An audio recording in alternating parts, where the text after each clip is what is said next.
আসসালামু আলাইকুম রহমতুল্লাহ।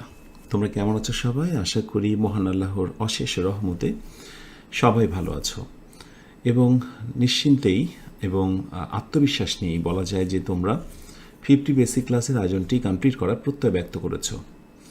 আলহামদুলিল্লাহ, 50 বেসিক ক্লাসের আরও একটি ক্লাস, আজকের ক্লাস 43। ভেরি ভেরি ইম্পর্টেন্ট একটি টপিক, আলোচ্য বিষয় voice changing. Active to passive ভয়েসের কিছু জেনারেল রুলস অ্যান্ড এক্সেপশনাল কিছু রুলস নিয়ে কথা বলবেন ইনশাআল্লাহ। ওকে, সো বারে বারে বিশেষ করে এই 3-4টা এপিসোড ধরে একটা কথা বলা হচ্ছে যে তোমরা নিট বই সংগ্রহ করে নিয়েছো কিনা, কারণ এখন তো সেই সুযোগ এসেছে যে যে কোনো একটা বই হাতে নিয়েই তোমরা সেইটা সূচি দেখেই চমৎকারভাবে পড়তে পারবে। সো ফার্স্টে নিট বইটা নাও, তুলে নাও, সংগ্রহ করে নাও লাইব্রেরি থেকে এবং সেইখান থেকে সূচিপত্র দাগিয়ে দাগিয়ে তুমি পড়াশোনা শুরু করো। দেখো ইংরেজি মানে পারার যে মজাটা সেটা কিন্তু মূলত শুরু হয়ে গেছে। আর যা মানে যে কারণেই আমি শুরুতে একটা ট্যাগলাইন লিখে রেখেছি যে ইংরেজি শেখা যাত্রা কেমন লাগছে বলো, সাথে নিয়ে নিট বই। অবশ্যই জানাবে যারা বিশেষ করে নিট বইটাও সাথে মানে পড়ছো আমার এই ক্লাসগুলোর পাশাপাশি। তো ঠিক আছে, চলো আজকের আয়োজনটি শুরু করি। আচ্ছা, এই হলো 43 নাম্বার লেকচার। আচ্ছা, ভয়েস চেঞ্জিংয়ের ক্ষেত্রে আমরা বেসিক একটা পয়েন্টস দেখে নিই। 2টা পয়েন্টস আমরা দেখব ভয়েস চেঞ্জিংয়ের। আমরা বেসিক্যালি তো জানি যে ভয়েস 2 প্রকার, একটা হচ্ছে অ্যাক্টিভ ভয়েস এবং একটি প্যাসিভ ভয়েস। আশা করি এই ধরনের সহজ প্রশ্ন জিজ্ঞাসা করা হবে না যে ভয়েস কাকে বলে, ভয়েস কত প্রকার। এগুলো একেবারেই খুবই ছোট ক্লাসগুলোতে বলা হয়। আশা করি এত ছোট ক্লাসে তুমি আর এখন নেই। এনিওয়ে, ভয়েস হচ্ছে 2 প্রকার, অ্যাক্টিভ ভয়েস এবং আরেকটি হচ্ছে প্যাসিভ ভয়েস। বেসিক্যালি পরীক্ষায় যেটা বলা হয় অ্যাক্টিভ থেকে প্যাসিভ করতে বলা হয়। সামটাইমস 10% or 20% ক্ষেত্রে দেখা যায় যে প্যাসিভ উত্তর করে দেওয়া আছে সেটাকে অ্যাক্টিভ করতে বলা হয়েছে। দ্যাট মিনস কোনো শিক্ষার্থী যদি অ্যাক্টিভ থেকে প্যাসিভ করার নিয়মটা জানে তাহলে সে দুইটাই পারবে, active to passive or passive to active. Okay, দুটাই সে পারবে। আচ্ছা, অ্যাক্টিভের ক্ষেত্রে বলা হচ্ছে যেখানে সাবজেক্ট কাজটি সম্পন্ন করে, সাবজেক্ট অ্যাক্টিভলি কাজটি সম্পন্ন করে। কথাটা মনে রাখতে হবে, সাবজেক্ট অ্যাক্টিভলি কাজটি সম্পন্ন করে। যেমন হি রাইটস আ লেটার, সে একটা চিঠি লিখে। এবার তুমি খেয়াল করে দেখো, হি সরাসরি কিন্তু কাজটা ফোর্স দিয়ে করছে এবং বোঝা যাচ্ছে এই বাক্যের কর্তাকে, কর্তা হচ্ছে হি। কিন্তু যদি এমন হয় যে লিখেছে কে সেটা বড় কথা নয়, কিন্তু লেখা হয়েছে কিনা, চিঠিটা লেখা হয়েছে কিনা, এটাই হচ্ছে মুখ্য বিষয়। এই ধরনের বাক্যগুলোকে প্যাসিভ করতে হয়। ওই কথাটি বলা হচ্ছে প্যাসিভ ভয়েসের ক্ষেত্রে যে যেখানে অবজেক্ট কাজটি গ্রহণ করে, অবজেক্টটাই হচ্ছে মুখ্য। দেখো, a letter is written by him. যদিও বাই হিমটা ট্র্যাডিশনালি আমরা আমাদের বাংলাদেশীয় অথবা পরীক্ষা কেন্দ্রিক এটা দিতে অভ্যস্ত, কিন্তু আসলে প্যাসিভ ভয়েস কিন্তু এই পারপাসে জন্ম হয়নি। ইনশাআল্লাহ আলোচনা শেষে আমি 5টা ভেরি ইম্পর্ট্যান্ট বিষয় তোমাদের সঙ্গে শেয়ার করব যে যেই কারণে আসলে প্যাসিভ ভয়েসে জন্ম হয়েছিল, ওই ধরনের বাক্যগুলো গঠন করার জন্যই প্যাসিভ ভয়েসে জন্ম হয়েছিল। তো পরবর্তীতে এটাকে গ্রামারের ভিতরে নিয়ে এসে বিশেষ কিছু সেন্টেন্সের আদলে সাজানো শুরু হয়। তো সেটা পরে দেখবো ইনশাআল্লাহ শেষে। তাহলে যেটি বলছিলাম যে যদি অবজেক্ট কাজটি গ্রহণ করে বা অবজেক্টটাই মুখ্য হয়, যে চিঠি লিখেছে বা লেখা হয়েছে অন্যের দ্বারা, এই অন্যের দ্বারাটা বড় কথা নয়, কিন্তু চিঠিটা লেখা হয়েছে কিনা এটা হচ্ছে বড় কথা। এই ধরনের বাক্যগুলোকে প্যাসিভ করতে হয়। আর প্যাসিভের একটা কমন তোমরা সূত্র মনে রেখো, যে একটা বি ভার্ব মাস্ট থাকবে এবং ভার্বে পাস্ট পার্টিসিপল। সো আমি ছোট্ট করে বলবো যে এই নোটটা তোমরা সবাই করে নিতে পারো। ওকে, সো যারা পেইড ব্যাচে আছো টেনশনের কারণেই, কারণ আমি ক্লাসটা শেষ হলেই তো এটা পিডিএফ দিয়ে দেবো। সো এখানে বি ভার্ব এবং এরপরে হচ্ছে V3। সো যদি কখনো বি ভার্বের পরে V3 মানে ভার্বে পাস্ট পার্টিসিপল বসে যায়, ইজ ইকুয়াল টু, তাকে নর্মালি তোমরা প্যাসিভ ভয়েস বলবে। আর অ্যাডভান্স একটা ইনফরমেশন তোমাদের দিয়ে রাখি, প্যাসিভ ভয়েসের ক্ষেত্রে যখনই প্যাসিভ ভয়েস, আমি পাশে লিখবো প্যাসিভ ইজ ইকুয়াল টু, যখনই প্যাসিভ ভয়েসের ক্ষেত্রে specially be verb plus V3 হয়ে যায়, তখন এইটাকে বেসিকলি আর ভার্বের পাস্ট পার্টিসিপল বলা হয় না, ওইটা কিন্তু মূলত অ্যাজেক্টিভ হয়ে যায়, পাস্ট পার্টিসিপল অ্যাজেক্টিভ হয়ে যায়। এটা নিয়ে পরে অবশ্যই জানবে, শুধু এটুকু মনে রাখো, বি ভার্ব পরবর্তী যখন ভার্বে পাস্ট পার্টিসিপল হয়ে যায়, এই যে হয়েছে, এই দেখো একটু, এই হলো বি ভার্ব, বি ভার্বের পরে ভার্বে পাস্ট পার্টিসিপল। ওকে, সো এইটাকে অনেক সময় ভর্তি পরীক্ষা, প্রতিযোগিতামূলক পরীক্ষায় প্রশ্ন করা হয়, এটার নাম কি? আন্ডারলাইন করে জিজ্ঞাসা করা হয়, এটার নাম হয়ে যাবে পাস্ট পার্টিসিপল অ্যাডজেক্টিভ। ওকে, আর letter is equal to written, তার মানে আর রিটেন লেটার, ব্যাপারটা এরকম, লিখিত চিঠি, এটা কিন্তু অ্যাডজেক্টিভ। ওকে, সো এই হচ্ছে তোমাদের জন্য বেসিক পয়েন্টস। এবার আমরা বেসিক স্ট্রাকচার দেখে নিই। এই হলো বেসিক স্ট্রাকচার। তুমি যদি ভয়েস চেঞ্জিংয়ে দক্ষ হতে চাও, এই বেসিক স্ট্রাকচারটা তোমার মাথায় সবসময় ঘোরাতে হবে, অর্থাৎ কোনোভাবেই এই ইনফরমেশনটা মাথা থেকে আউট করা যাবে না। সাধারণ বাক্য যখন অ্যাক্টিভ থাকবে প্যাসিভ করার সময় এই সূত্রটা মেনটেন করতে হবে। অ্যাক্টিভে তো এটাই থাকবে যে সাবজেক্ট, এরপরে হচ্ছে ভার্ব, এরপরে অবজেক্ট। ওকে, তবে এখানে একটা বিষয় বলে রাখা দরকার, এখানে অনেক সময় এই কথাটা এভাবে বলা হয় যে সাবজেক্টের পরে যে ভার্বটা বসবে সেটা মূলত হচ্ছে ট্রানজিটিভ ভার্ব। ট্রানজিটিভ ভার্ব আমি ভার্ব লেসনে তোমাদের এটা শিখিয়েছিলাম যে অবশ্যই এখানে হবে একটা ট্রানজিটিভ ভার্ব। ট্রানজিটিভ ভার্ব মানে হচ্ছে সেই ভার্ব যার একটা অবজেক্ট থাকে। তাহলে প্রাথমিকভাবে এই স্ট্রাকচার থেকে বোঝা যায় যে ভার্বের অবজেক্ট নেই বা ট্রানজিটিভ ভার্ব ব্যতীত সাধারণত ভয়েস চেঞ্জ হবে না। আমি কিন্তু সাধারণত বললাম, কারণ ব্যতিক্রম তো রয়েছেই, সেটা আমি অবশ্যই তোমাদের দেখাবো। যেমন আমি ফার্স্টে যদি বলি যে কোন বাক্যটা ভয়েস চেঞ্জ হবে, যেমন আই রিড আ বুক, এবং আরেকটি বলা হলো দ্য বুক রিডস ওয়েল। তো আমি যদি বলি যে কোন বাক্যটির ভয়েস চেঞ্জ হবে, এটা একটু অন্যভাবে প্রশ্নটা করলাম, তাহলে বেশিরভাগ শিক্ষার্থী বলবে যে স্যার আপনি যেহেতু বলেছেন, বা আমরাও জানি যে ভার্বের একটা অবজেক্ট আছে, আই রিড, আমি পড়ি, কি পড়ি, বই পড়ি, কি দিয়ে প্রশ্ন করে যেটা পাওয়া যায় সেটা অবজেক্ট। সো যে ভার্বের অবজেক্ট আছে সেটা transitive verb. So transitive verb জনিত এটাকে আমরা অ্যাক্টিভ টু প্যাসিভ করতে পারবো, অ্যাক্টিভ টু প্যাসিভ করতে পারবো। এই তো কনসেপ্ট। তো দ্য বুক রিডস ওয়েল, বইটি পড়তে ভালো। ওয়েল কিন্তু বেসিক্যালি অ্যাডভার্ব, ওয়েল হচ্ছে অ্যাডভার্ব। তো অনেকে বলবে যে না এটা অ্যাক্টিভ টু প্যাসিভ হবে না, বাট এটাও অ্যাক্টিভ টু প্যাসিভ হবে, কারণ এগুলোকে বলা হয় কোয়াসি প্যাসিভ। কোয়াসি প্যাসিভ অর্থাৎ এই বাক্যগুলো দেখতে কিছুটা অ্যাক্টিভ, অর্থগত দিক থেকে প্যাসিভ। দেখো গঠনগত দিক থেকে এটা অ্যাক্টিভ, অর্থাৎ কিভাবে, একটু আগে যেটা বলে আসলাম যে এখানে কোনো বি ভার্ব নেই, এরপরে ভার্বে পাস্ট পার্টিসিপল নেই। যেহেতু বি ভার্ব নেই, ভার্বে পাস্ট পার্টিসিপল নেই, অতএব এটা হচ্ছে অ্যাক্টিভ ভয়েস। ওকে, কিন্তু আমি যদি কোনোভাবে অর্থ করি বইটা পড়তে ভালো, তার মানে বইটা যখন অন্যের দ্বারা পড়া হয় তখন এটা ভালো মনে হয় অথবা খারাপ মনে হয়। তার মানে অর্থগত দিক থেকে প্যাসিভ, কিন্তু গঠনগত দিক থেকে অ্যাক্টিভ। এই ধরনের বাক্যগুলোকে বলা হয় কোয়াসি প্যাসিভ। কোয়াসি মানে হচ্ছে আপাতত বা প্রায়। ঠিক আছে, তাহলে এই বাক্যগুলোকেও কিন্তু প্যাসিভ করা যায়। তোমরা এটা দেখেছো বা তোমরা জানবে পরবর্তীতে যে এই ধরনের বাক্যগুলো প্যাসিভ করা যায়। সো এটা প্যাসিভটা কি হয়, এটা প্যাসিভ এরকম বলা হয় দ্য বুক, আমি জানি এখনও তোমরা নিয়মটা জানো না, অনেকে ঘাবড়ে যাচ্ছ, একটু ওয়েট করো। The book is read well, হ্যাঁ বইটা পড়তে ভালো। দেখো আমি একটা বিভার্ব নিলাম এবং ভার্বে পাস্ট পার্টিসিপল, তোমরা জানো যে রিডের পাস্ট পার্টিসিপল একই। তাহলে দেখো অ্যাডভার্ব থাকলেও আমরা অনেক সময় প্যাসিভ করতে পারি, কিন্তু সেটাকে হতে হবে কোয়াসি প্যাসিভের মতো একটা বিষয়। যে কোনো বাক্যে অ্যাডভার্ব থাকলে আর ইনট্রানজিটিভ ভার্ব থাকলে প্যাসিভ করতে পারবে না, এটাও কিন্তু মাথায় রেখো। তো যাই হোক, এই একটা হলো এক্সাম্পলস, এটাকে আরও অনেকভাবে করা যায়। The book is well when it is red, ইত্যাদি ইত্যাদি। এনিওয়ে, আমি প্রমাণ করতে চাইলাম যে ট্রানজিটিভ ভার্ব ব্যতীতও আসলে অনেক ক্ষেত্রে ভয়েস চেঞ্জ হতে পারে। সো গোড়ামি রাখা যাবে না, আর এটা রাখলেই তুমি ইংরেজি শেখার ক্ষেত্রে তোমার ভিতরে ন্যারোনেস কাজ করবে, সংকুচিত হয়ে যাবে ইংরেজি শেখার যাত্রাটা। আচ্ছা, প্যাসিভ ভয়েসের সময় সর্বদাই যেটা মনে রাখতে হবে, অবজেক্ট যেটা থাকবে সেটাকে আমরা সাবজেক্ট হিসেবে ব্যবহার করব। অবজেক্ট অ্যাজ সাবজেক্ট মানে শুরুতে চলে আসবে, এরপরে অক্সিলারি বিভার্ব, টেন্স অনুযায়ী বিভার্ব। ইয়েস, খুব খুব গুরুত্বপূর্ণ, আমি এটাকে রেড লাইট মানে হাইলাইট করছি, এইগুলো আমি তোমাকে একটু পরে দেখাচ্ছি। এরপরে মূল ভার্বে পাস্ট পার্টিসিপল, এটা হবেই। অক্সিলারি একটা বিভার্ব এবং ভার্বে পাস্ট পার্টিসিপল, এটা হবেই, আর এটার নামই হলো প্যাসিভ ভয়েস। ওকে, এরপরে বাইটা হচ্ছে অনেকটা অপশনাল, অনেক ক্ষেত্রে বাইয়ের পরিবর্তে অন্যান্য কিছু প্রেপোজিশন বসে। ঠিক আছে, সেটা আমি তোমাকে একটা লিস্ট দেব। আচ্ছা, এরপরে হলো প্রথমে যে সাবজেক্টটা থাকবে সেই সাবজেক্ট সাবজেক্টের অবজেক্ট হয়ে যাবে।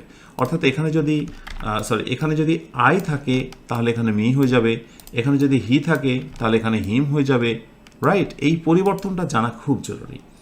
তো চলো সাবজেক্ট অ্যান্ড অবজেক্ট চেঞ্জিংয়ের যে বিষয়টা, হ্যাঁ, কখন সাবজেক্টে আই থাকলে মি হচ্ছে, মি থাকলে আই হচ্ছে, এই পুরো চার্ট আমরা এক নজরে একটু দেখে নিই।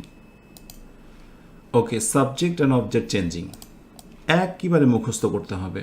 দেখো, এর আগে অনেকবার বলেছি, আমি আবার বলছি, ভবিষ্যতে বলতেই হয়তো বা থাকবো, সেটি হলো কিছু জিনিস একজন শিক্ষক তোমাকে শেখাবেন, টিচার মেন্টরসরা তোমাকে শেখাবেন, আর কিছু বিষয় থাকবে যে তোমাকে অ্যাজ এ লার্নার তোমাকে মুখস্থ করতে হবে। এটা মুখস্থ করতে হবে যে আই থাকলে মি হয়, মুখস্থ অংশ, আই থাকলে মি হয়। এভাবে একইভাবে ইউ থাকলে ইউ হয়, হি থাকলে হিম হয়, এগুলো মুখস্থ অংশ, এখানে আসলে কিছু করার নেই রে বাবা। আচ্ছা, তো দেখো কিভাবে আই থেকে মি হয়, মানে প্যাসিভ ভয়েসের ক্ষেত্রে। অ্যাক্টিভে ধরা যাক এই বাক্যটা যে আই লাইক ইউ, ওকে, এই হচ্ছে সাবজেক্ট, এই হচ্ছে ট্রান্সিটিভ ভার্ব, এই হচ্ছে অবজেক্ট। এবার পরিবর্তনের সময় প্রথম কাজ হচ্ছে বাক্যের শেষে বসা অবজেক্টটাকে আমি সাবজেক্টে নিয়ে আসবো। তো কি দেখলাম, ইউ এর সাবজেক্টও যে অবজেক্টও তাই, এটা তো দেখলাম। সো ইউ, এ এসে ইউ বসে গেল, এরপর ইউ আর, এ আর বসে গেল। আর এটা আমি তোমাদেরকে একটু পরে দেখাবো যে বি ভার্ব কোনগুলো কোন টেন্সে।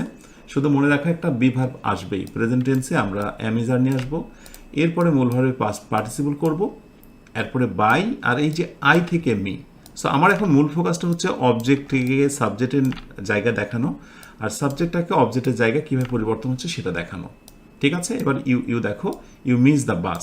সো যে কোনো নাম থাকলে, শুধু বাস না, Ratul, Rana, school, college, bus, এগুলো থাকলে যা আছে তাই হয়, পরিবর্তন হয় না, কোনো নাউনের পরিবর্তন হয় না। ওকে, এরপর দেখো ইউ সাবজেক্টে যা, অবজেক্টে তা। একইভাবে হি থেকে হচ্ছে হিম। এই যে দেখো, আমরা যখন পরিবর্তন করব, মিটাকে আই করেছে, এটা নিয়ম জানতে হবে, আই থেকে মি। সো মি আছে, তোমাকে এখানে আই করতে হবে। আর পরিবর্তনের সময় অবজেক্টটা দেখো, হি থেকে হিম হয়েছে, সি থেকে হার হয়। এবার দেখো, শি কুকড ডিনার। সো আমরা বলেছি নাউনের পরিবর্তন হয় না, সাবজেক্ট করলাম, আর অবজেক্টের সময় সি থেকে হার হয়েছে। মনে রেখো, আমাদের এখন মূল ফোকাসটাই কিন্তু হচ্ছে শুধুমাত্র হচ্ছে সাবজেক্ট এবং অবজেক্টের ভ্যারিয়েশনটা দেখানো। ওকে, সো অন্যদিকে কনসেন্ট্রেশন দেবে না। এবং অবশ্যই ক্লাসটি শেষে যাদের কন্ট্রোলে নেই, বারবার পরে মুখস্থ করবে, উই থেকে আস, রাইট? যেমন উই হেল্প দেম থাকলে সেখানে কি হয়ে যাবে, দে হয়ে যাবে, আর উই থাকলে সবশেষে কি হবে, আস হবে। দে থেকে দেম। দেখো, দ্য হাউস নাম পরিবর্তন হবে না, প্যাসিভ ভয়েসে তাই বসলো, আর এই হলো দে থেকে দেম। আর এই ইট কট দ্য মাউস, এই যে অবজেক্টটাকে আমি সাবজেক্ট করে দিলাম, আর ইট এনিথিং, সামথিং, অথবা কোনো কিছুর নাম, এগুলোর কোনো পরিবর্তন হয় না। ব্যাস, আশা করি বুঝে নিয়েছো যে প্যাসিভ ভয়েসের ক্ষেত্রে, অ্যাক্টিভ টু প্যাসিভ ভয়েসের ক্ষেত্রে এই জিনিসগুলো জানা কতটা জরুরি, রাইট? সো এগুলো অবশ্যই কন্ট্রোলে থাকা প্রয়োজন। এখন ভয়েস চেঞ্জিংয়ের সবচেয়ে গুরুত্বপূর্ণ একটি লেসন, সেটি হচ্ছে tense based voice and be verbs. অর্থাৎ প্রতিটা টেন্সের জন্য বিশেষ কিছু বি ভার্ব আসবে, যেটা কন্ট্রোলে না থাকলে বারবারই তুমি এই ভয়েসটা বুঝে উঠতে পারবে না। তো চলো আমরা দেখে নিই টেন্স বেসড ভয়েস চেঞ্জিং এর ক্ষেত্রে কোন কোন বি ভার্বগুলো লাগবে, তার একটা লিস্ট দিয়ে দিই, সাথে কিছু এক্সাম্পলস। ওয়েল, এই হচ্ছে tense based voice and be verbs. তো আমরা এটা তো জানি, টেন্সের লেসন থেকে দেখেছি টেন্স 12 প্রকার, তার ভেতরে সবগুলোই ভয়েস চেঞ্জিংয়ে কাজে লাগে না। ভয়েস চেঞ্জিংয়ে বিশেষ করে এই হাতে গোনা 7-8টা টেন্স বেশি ব্যবহার হয়, সেগুলোকে আমি দেখানোর চেষ্টা করবো ইনশাআল্লাহ। তো প্রথম যে প্রকারটা এসে যায় সেটা হচ্ছে প্রেজেন্ট সিম্পল। তো প্রেজেন্ট সিম্পলের ক্ষেত্রে, মানে যেটাকে সিম্পল সেটাই তো ইনডিফিনিট, তাই না? Present simple, past simple, future simple, that means present indefinite, past indefinite এবং ফিউচার ইনডিফিনিট। এই প্রতিটার ইনডিফিনিটটাকে আমি একসাথে দেখানোর চেষ্টা করেছি। তো দেখো, প্রেজেন্ট সিম্পলের সময় তোমাকে এক্সট্রা বি ভার্ব নিয়ে আসতে হবে, অ্যামিজার, এটা মনে রেখো তোমরা। ওকে, পাস্ট সিম্পলের সময় তোমাকে নিয়ে আসতে হবে ওয়াজ ওয়ার। ফিউচার সিম্পলের সময় তোমাকে নিয়ে আসতে হবে শ্যাল বি বা উইল বি, এখানে উইল বির ব্যবহারটাই বেশি। তাহলে একটা বিষয় তোমরা নিশ্চিত হয়ে যাও যে অ্যাক্টিভ ভয়েসটা দেখো, the teacher helps the students, তোমরা অবশ্যই জানো যে এটা প্রেজেন্ট টেন্স, শিক্ষক ছাত্রছাত্রীদের সাহায্য করে, অবশ্যই প্রেজেন্ট টেন্স। কিন্তু যখন প্যাসিভ ভয়েস করছো, আগের নিয়মটাই ফলো করো। একবার অবজেক্ট সাবজেক্টে চলে আসলো, ওকে। এরপরে যেহেতু প্রেজেন্ট টেন্স এম ইজ আর এর ভিতর থেকে আমি একটা নেব। দ্য স্টুডেন্টস, এটা যেহেতু প্লুরাল তাই আমি এখান থেকে কি নিলাম, আর নিলাম। তোমাকে এই জিনিসটা কৌশলে মনে রাখতে হবে যে সকল টেন্সে বি ভার্ব কোনগুলো থাকছে। এরপরে ভার্বের পাস্ট পার্টিসিপল করে দেবো, হেল্প থেকে হেল্প, এরপরে গঠন অনুযায়ী নর্মালি বাই বসে, এরপরে বাই, আর এই সাবজেক্টটাকে আমরা জাস্ট অবজেক্ট করে দেব।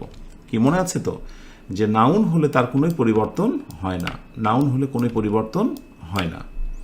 এবার পাস্ট সিম্পলের সময় দেখো কি হয়েছে, B verb was wire, the teacher help the students. এটা তো তোমরা নিশ্চয়ই বুঝতে পেরেছো যেটা পাস্ট টেন্স, হেল্প থেকে হেল্প হয়েছে। তো যখন এটাকে প্যাসিভ করা হবে, দি স্টুডেন্টস, ওই তো অবজেক্টটাকে সাবজেক্ট করে দিলাম, হেল্প আমি ওয়্যার নেব, এটা নিতে আমি বাধ্য, এটা আমাকে জানতে হবে তো, হ্যাঁ, এবং এটা মুখস্থ রেখে দেবে। আর যাদের মুখস্থ থাকে না তারা কি করবে, একটা ছোট্ট পেজে লিখে রিডিং টেবিলের সামনে একটু ঝুলিয়ে রাখবে, কেমন। The students are helped by the teacher, বাকি অংশ ঠিক আছে। এবার ফিউচার সিম্পলটা দেখো, বি ভার্ব উইল বি আসবে, the teacher will help the students. অবশ্যই জানো শ্যাল উইল থাকলে সেটা তো ফিউচার টেন্স হয়, কিন্তু যখন প্যাসিভ করছি দেখো, দ্য স্টুডেন্টস অবজেক্টটাকে সাবজেক্ট করলাম, উইলের পরে একটা বি লাগিয়ে দিলাম, বিকজ এটা নিব আমি নিতে বাধ্য, আমাকে বলা হয়েছে, এটা গ্রামারের নিয়ম। উইল বি আর প্যাসিভ মানে তো ভার্বের পাস্ট পার্টিসিপল, এরপরে বাই, আর এই হচ্ছে সাবজেক্টের অবজেক্ট। আমার একটা গল্প মনে হলো ছোট্ট, সেটি হলো একটা শিক্ষার্থীকে টেস্ট পেপার সলভের সময়, অনেক আগের কথা বলছি, যে সে ইংরেজি ভালো পারে না, কিন্তু যখনই তাকে কোনো প্রশ্ন দেওয়া হয় সেটা সে সলভ করতে পারে। কারণটা কি? তো তখন যখন তাকে জিজ্ঞাসা করা হলো, সে বলল, বা যেটা বোঝা গেল, যে সে টেস্ট পেপার এত পরিমাণে সলভ করেছিল যে সে নিজের অজান্তেই যে কোনো কিছুই কিন্তু ওইটার সঙ্গে রিলেট করে আনসারটা করে ফেলতে পারে। যেমন তোমরা কোথাও যদি দেখো যে উইলের পরে বি আছে, আর এরপরে ভার্বের প্রেজেন্ট ফর্ম আছে এবং পাস্ট পার্টিসিপল, তুমি কিন্তু পাস্ট পার্টিসিপলটাই নেবে, হয়তো তুমি জানো না যে কেন হলো। আর প্রথমত না জেনে অনেক কিছু মুখস্থ করা ভালো, একেবারে জিনিসটা খারাপ হিসেবে আমি দেখি না। অনেকে বলে যে না বুঝে মুখস্থ করাটা বোকামি, নো। কিছু জিনিস যখন তুমি মুখস্থ করে ফেলবে, পরবর্তীতে সেই জিনিসটার ভেতরে অন্তর্নিহিত জিনিসটা তুমি যে কোনো সময় রিয়ালাইজ করতে তুমি সুবিধা হবে। যেমন আমি একটা এক্সাম্পল দিই, কোরআনের হাফেজ এবং যারা তাফসির করতে পারেন, আলহামদুলিল্লাহ, কোরআনের হাফেজ যারা, পুরো কোরআনটাই যেহেতু তাদের একেবারে হৃদয়ে মহান আল্লাহ তাদেরকে নিয়ামত স্বরূপ এটা গেঁথে দিয়েছেন, এই কোরআন পুরোটাই মুখস্থ থাকার কারণে তারা কিন্তু এটা যে কোনো সময় নিজের মতো করে কোরআনের একটা আয়াতের সঙ্গে আরেকটা আয়াতের যে মিল, আল্লাহর যে বিশেষত্ব, মৌলিক যে কিছু বিষয় নিয়ে কথা বলেছে, এর বিশেষত্ব, এর মহিমান্বিত যে রূপ, সেটা কিন্তু বারবারই সে রিলেট করতে পারে। মুখস্থ করলেই কিন্তু এই জিনিসটা সম্ভব, কিন্তু কোরআনের প্রতিটা আয়াত এবং কোরআনের সামগ্রিক বিষয় যদি কন্ট্রোলে না থাকে, তাফসির করা অথবা একটি আয়াতের সঙ্গে আরেকটি আয়াতের যে সম্পর্ক, এটা কিন্তু নিরূপণ করা অনেক বেশি কঠিন হয়। এনিওয়ে, আমি যে কারণে বললাম যে মুখস্থ সব ক্ষেত্রেই একেবারে অযৌক্তিক নয়। মুখস্থ জিনিসটার প্রতি যে অন্য রকমের একটা ব্যাপার রয়েছে, এবং সেটা পবিত্র কোরআনের মাধ্যমে আমরা বুঝতে পারি যে মুখস্থ জিনিসটার ভিতরে বুঝে পড়লেও সোয়াব, না বুঝে পড়লেও সোয়াব কোরআনের ক্ষেত্রে। তো ওখান থেকে একটা বিষয় প্রমাণিত যে মুখস্থ জিনিসটা একেবারে খারাপ নয়, সেখান থেকে উপকারিতা রয়েছে, আলহামদুলিল্লাহ। তো যেটি বলছিলাম যে the students will be help by the teacher, এই জিনিসগুলো তোমাকে মুখস্থ করে নিতে হবে, পরে এমনি তোমার কাছে কন্ট্রোলে চলে আসবে। সো এই হচ্ছে সকল ইনডিফিনিট টেন্সের বি ভার্ব, ওকে। এরপরে দেখবো আমরা প্রেজেন্ট সিম্পলের পরে প্রেজেন্ট, পাস্ট এবং ফিউচার কন্টিনিউয়াস। আচ্ছা, এখানে প্রেজেন্ট কন্টিনিউয়াস এবং পাস্ট কন্টিনিউয়াস, ফিউচার কন্টিনিউয়াস থেকে ভয়েস চেঞ্জিংয়ে আমার দেখা মতে কোনো প্রশ্ন হয় না, বা খুব বেশি দরকারও নেই। সো প্রেজেন্ট কন্টিনিউয়াস টেন্সের ক্ষেত্রে বি ভার্বগুলো একটু মনে রাখা জরুরি, আর পাস্ট কন্টিনিউয়াসের ক্ষেত্রে বি ভার্বগুলো মনে রাখা জরুরি। আর নিয়মটা একেবারে সেম আগের মতোই, ইজ হেল্পিং, তুমি বুঝতে পারছো প্রেজেন্ট কন্টিনিউয়াস, পরিবর্তনের সময় আর বিং হেল্পড, এই am being, is being, are being, এটা আমি নিতে বাধ্য রে বাবা, এখানে আমার কিছু করার নেই, ঠিক আছে।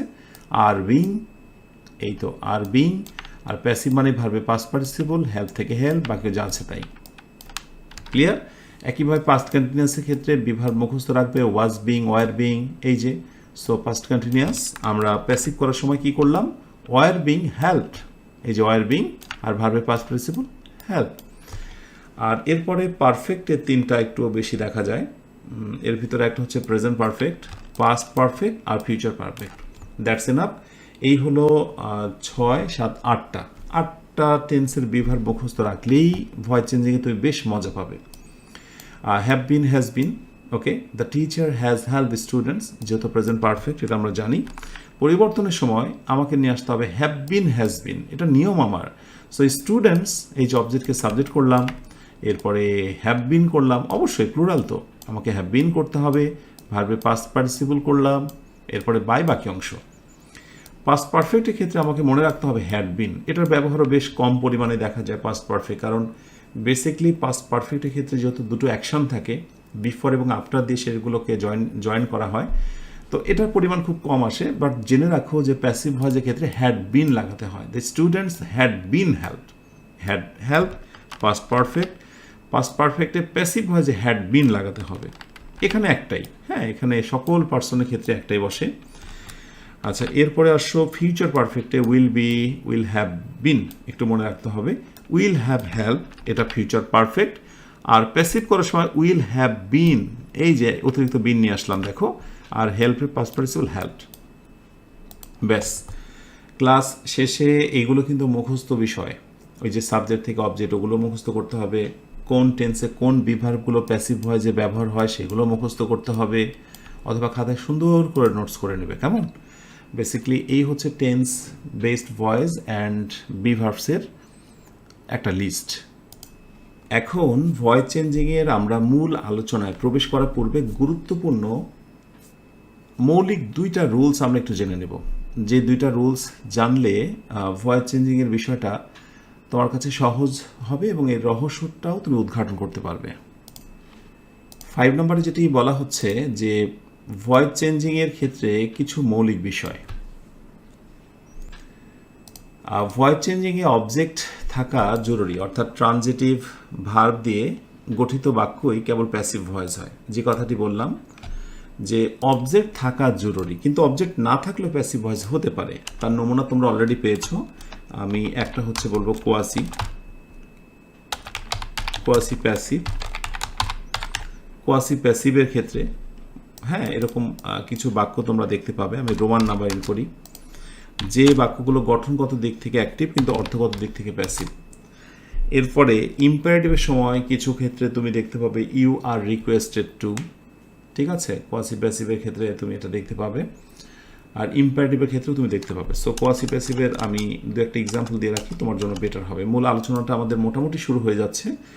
ধরো বলা হলো এই বাক্যটা তোমরা অনেকে দেখেছো, হানি টেস্ট সুইট,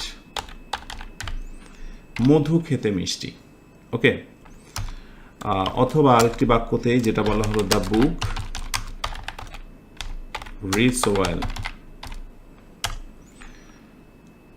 মধু খেতে মিষ্টি অথবা দ্য বুক রিডস ওয়েল, বইটি পড়তে ভালো।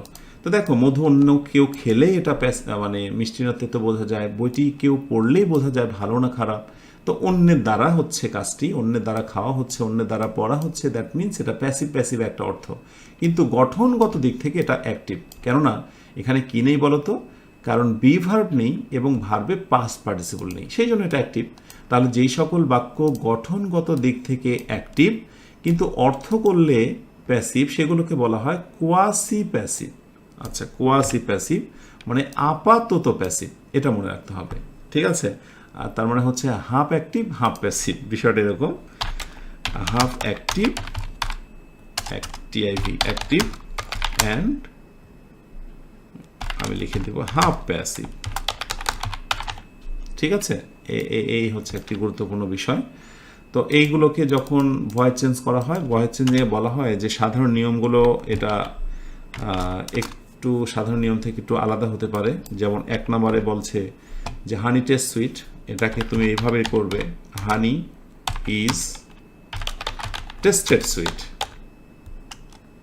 S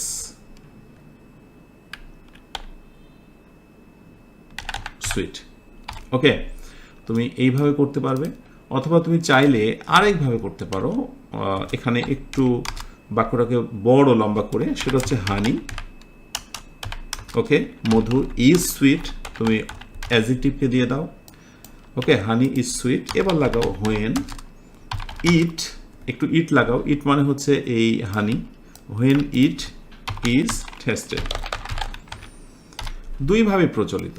so honey is tasted sweet অথবা honey is sweet when it is tasted, ঠিক আছে।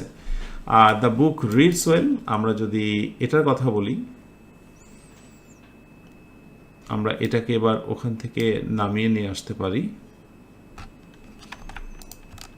তাহলে পরে বুঝতে সুবিধা হবে। তাহলে দ্য বুক রিডস ওয়েল, আমার সঙ্গে সঙ্গে বলো একটু the book is red well. তুমি এভাবে করতে পারো, এটা 1 নাম্বার দিয়ে করতে পারো। আচ্ছা, এটা আমি স্ল্যাশ দিয়ে আমি এটা দিয়ে রাখলাম, আমার জায়গার দরকার, জায়গার সংকট। আচ্ছা, এরপরে তুমি স্ল্যাশ দিয়ে আরেকভাবে করতে পারো, দ্য বুক ইজ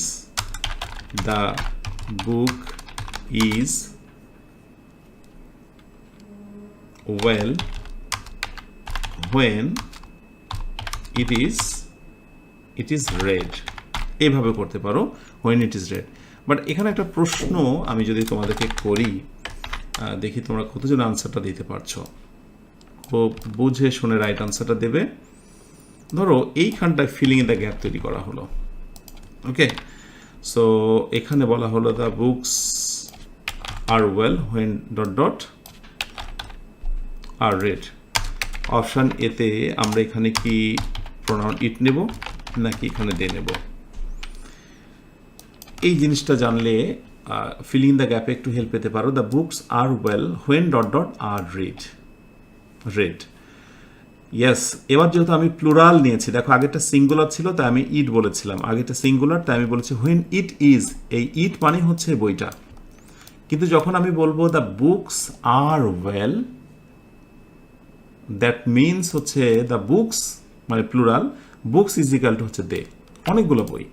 অনেকের ভিতরে একটা ভুল কনসেপশন রয়েছে যে দে মনে হয় শুধু মানুষের জন্য বসে, আরে না, প্লুরাল জিনিসগুলোর ক্ষেত্রেই বেসিক্যালি দে বসে। ওকে, আশা করি তোমরা এই বিষয়টা বুঝে নিয়েছো। স্ট্রাকচার বেস যেগুলো তোমাদের শেখানো দরকার সেগুলো আমি পরে দেখাচ্ছি, কিন্তু এখানে এই মৌলিক জিনিসটা জেনে নাও। তাহলে কি নিশ্চয় বুঝে গেছো যে শুধুমাত্র অবজেক্ট নয়, অনেক সময় অ্যাডজেক্টিভ থাকলেও সেটা কিন্তু ভয়েস চেঞ্জ হয়। হ্যাঁ, এই জায়গা থেকে একটু বের হয়ে আসতে হবে। নাম্বার 2তে আরেকটি তথ্য জানা খুব জরুরি যে প্যাসিভ ভয়েসে বাই থাকা জরুরি নয়। কোনো কোনো ক্ষেত্রে বাইয়ের পরিবর্তে অন্য কোনো একটি প্রেপোজিশন বসতে পারে, অন্য যে কোনো একটি প্রেপোজিশন বসতে পারে।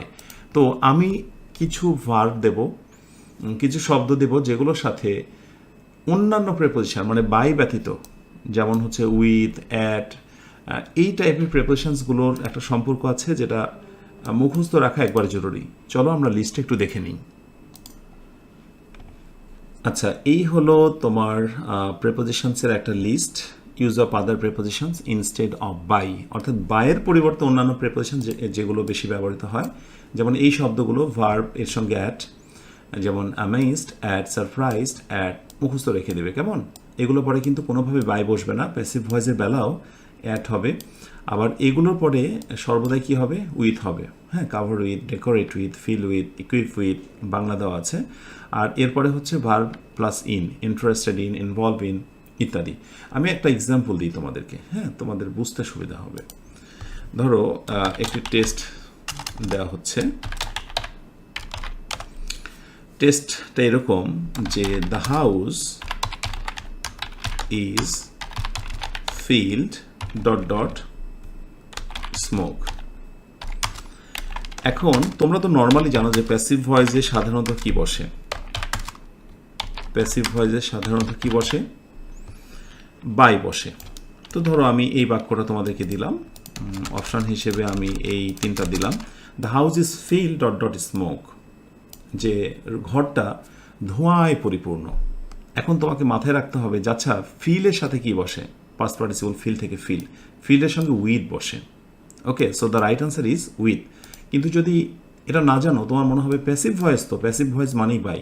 আরে বাবা, যে কথাটি বললাম যে প্যাসিভ ভয়েসে বাই শর্ত নয়, বাইয়ের পরিবর্তেও অন্যান্য প্রেপোজিশন বসতে পারে। সো এটি তোমাদের মুখস্থ অংশের কাজ। তো এই হলো বেসিক্যালি 2 নম্বরের পয়েন্টসের বিষয়, যে বাই ছাড়া অন্যান্য প্রিপারেশনসগুলো বসে। এবার আমরা দেখব যে সাম different patterns of voice changing, অর্থাৎ ভয়েস চেঞ্জিংয়ের ক্ষেত্রে যে বিভিন্ন ধরনের ভয়েস আছে সেইগুলোকে এক এক করে দেখব এবং চেষ্টা করবো ইনশাআল্লাহ সকল ধরনের ভয়েসগুলোকে এই আলোচনার মধ্য দিয়ে তুলে ধরার জন্য। ওকে, সো ফার্স্টে আসবো আমরা single object versus double object. অর্থাৎ কোনো কোনো বাক্যে আমরা দেখব যে একটা অবজেক্ট আছে এবং কোনো কোনো বাক্যে double object, direct and indirect দুটো করে অবজেক্ট। আচ্ছা, সিঙ্গেল অবজেক্টের ক্ষেত্রে আসি আমরা। দ্য ম্যানেজার, খেয়াল করে দেখো, দ্য ম্যানেজার এই হলো সাবজেক্ট, অ্যাপ্রুভড গ্রহণ করেছিল দ্য প্রপোজাল প্রস্তাব। সো এখানে আমরা দেখতে পাচ্ছি সাবজেক্ট, বুঝিয়ে দিই। এরপর হচ্ছে টিভি মানে ট্রানজিটিভ ভার্ব, এরপরে হচ্ছে ও ওয়ান মানে হচ্ছে অবজেক্ট ওয়ান। একটু মনে রেখো, আমি একটু অন্য কালার করে দিই। সো নর্মালি যেটা হয় যে অবজেক্টকে আমাদের সাবজেক্ট করতে হবে। সো একটা অবজেক্ট মানে সেটা direct object. So proposal, past টেন্সের জন্য বি ভার্ব ওয়াজ, মনে আছে তো? পাস্ট টেন্সে ওয়াজ, এই যে একটু আগে বলেছিলাম মুখস্থ করতে হবে টেন্স অনুযায়ী বি ভার্ব ওয়াজ। আর প্যাসিভ ভয়েস মানেই ভার্বে পাস্ট পার্টিসিপল। ওকে, এরপরে বাই, এটা আমি নিতে বাধ্য, এটা আমার নিয়ম, বারবারই প্রায় চলে আসে। আর এরপরে হলো সাবজেক্টে কী করলাম, অবজেক্ট করে দিলাম, ব্যাস কাভার হয়ে গেল। বিষয়টা কিন্তু খুবই ফানি।